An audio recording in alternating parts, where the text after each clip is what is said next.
My mom, Allison Ramsey, runs an adult store. One day, I'm so tired that I doze off inside, only to end up accidentally trapped in one of those pleasure beds. When Mr. Palmer from next door walks in, he mistakes me for the store's latest doll and proceeds to pull down my hot pants. Chapter 1. I'm going out to pick up some goods. Can you help watch the shop for a bit? The faint sound of Mom's voice reached my ears, and I mumbled a few vague responses before sinking into a deep sleep. I had no idea how long I had been asleep. But when I woke up, I felt that something was off.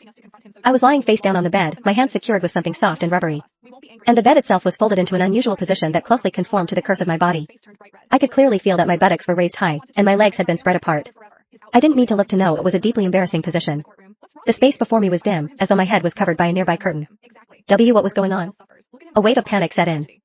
I struggled with all my strength against the restraints binding my hands, only to realize I couldn't break free at all. It finally dawned on me that my family ran an adult store, and this must be the new pleasure bed we'd recently ordered. The bed was equipped with mechanisms that could only be unlocked through external settings once triggered. I had been completely exhausted earlier, so I just crashed on a random bed in the storeroom without even noticing it was the latest model of pleasure bed. I would usually sleep on my stomach and move around in my sleep, so I must have accidentally triggered the mechanism while dozing off. And now the single bed had locked my hands in place. The bed split into two below my waist, lifting my lower abdomen and hips and leaving my buttocks raised high. It was as if I was positioned for. What was I supposed to do now? I shouted a couple of times, but there was no response. It only then struck me that before I fell asleep, Mom mentioned she was going out to pick up some goods and asked me to watch the shop. Hey, Allison. Just then, I suddenly heard the voice of Mr. Palmer, a customer, coming from the doorway. And it was getting closer. Oh no. Mom did say Mr. Palmer would come by later to settle the bill. Panic surged through me. I struggled desperately, only to find that while the restraints looked soft, there was no way to break free. Where's everyone? I thought I told them I'd come by to settle the bill today. Mr. Palmer's voice drew closer and closer until it sounded just a few steps away. Frozen in this embarrassing position, I felt my face flush crimson. And in my panic, I froze completely, not daring to move a muscle.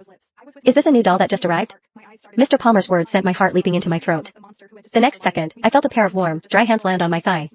They then slowly slid upward until they were inside my hot pants. The weather was sweltering, and when sleeping at home, I naturally dressed lightly. Thus, my hot pants were barely long enough to cover my buttocks. The texture feels pretty good. It's quite realistic and even warm, Mr. Palmer remarked as he fondled me. The bizarre sensation made me clench my teeth, too afraid to make a sound. If anyone were to discover I was being mistaken for a doll, it would be over for me. But then, to my horror, I felt those hands beginning to tug at the waistband of my hot pants. Chapter 2. Hot pants were naturally very short, and for comfort while sleeping, I hadn't even fastened the waistband. In fact, they could practically be slipped off with just a gentle tug. I didn't expect it to feel so real. This new batch of dolls really is something else, Mr. Palmer said excitedly. He seemed to be leaning right over me from behind, and I could distinctly feel the warmth of his breath as he exhaled and spoke. My heart raced with a mix of panic and anger, yet I didn't dare move a muscle.